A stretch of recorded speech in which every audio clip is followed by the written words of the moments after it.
என்னை எனக்கு காட்டி என் நிலைமையை மாற்றி, என்னை எனக்கு காட்டி என் நிலைமையை மாற்றி, பொன்னுலகத்தை காட்டி போகும் வழி சொல்வாயே, பொன்னுலகத்தை காட்டி போகும் வழி சொல்வாயே. வேத புத்தகமே வேத புத்தகமே வேத புத்தகமே விலை பெற்ற செல்வோ நீயே.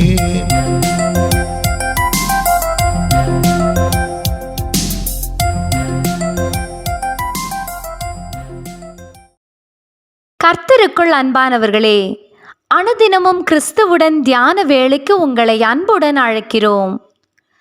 இன்றைய தியானத்திற்கான வேத வாசிப்பு சங்கீதம் 119 அதிகாரம் வசனங்கள் 1 முதல் 8 வரை.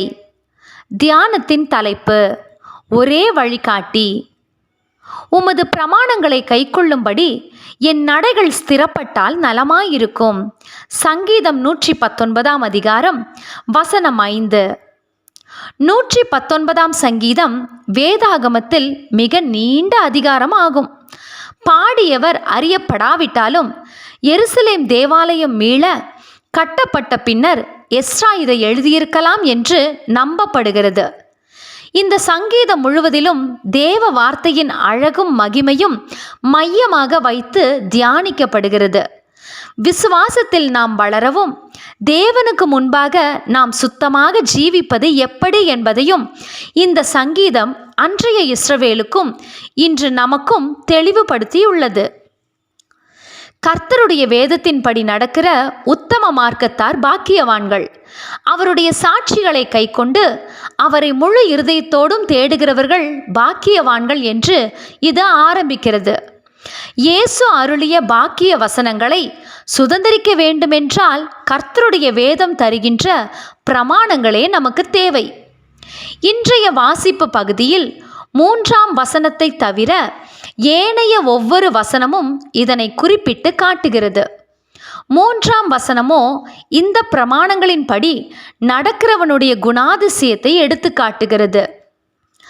ஆக நாம் பாக்கியவான்களாக வாழ வேண்டுமானால் நமக்கு ஒரே வழிகாட்டி தேவனுடைய வார்த்தை மாத்திரமே. நாம் நியாய பிரமாணத்திற்கு கீழ்ப்பட்டவர்கள் அல்ல, நாம் கிருபைக்கு கீழ்ப்பட்டவர்கள். எனினும் பாவம் இன்னதென்று நியாய பிரமாணத்தினால் நான் அறிந்தேனே அன்றி மற்றபடி அறியவில்லை. ரோமர் 7ஆம் அதிகாரம் வசனம் 7 இப்படியாக கூறுகிறார் பவுல். அதற்காக பாவத்தை உணர்த்துகிறபடியால் நியாய பிரமாணத்தின் கிரியைகள் நம்மை தேவனுக்கு முன்பாக நீதிமான்களாக நிறுத்தாது. ஆனால் தன்னை பாவி என்று உணர்ந்து மனம் திரும்பாதவனுக்கு மன்னிப்பும் கிடையாது. அந்த மனம் திரும்புதலுக்கு உரமிடுவது கர்த்தருடைய வார்த்தைகளும் பிரமாணங்களுமே. நாம் மனம் திரும்பும்போது தேவ கிருபையானது இயேசுவின் இரத்தத்தாலே நம்மை சுத்திகரித்து தேவனுக்கு முன்பாக நம்மை நீதிமான்களாக நிறுத்துகிறது.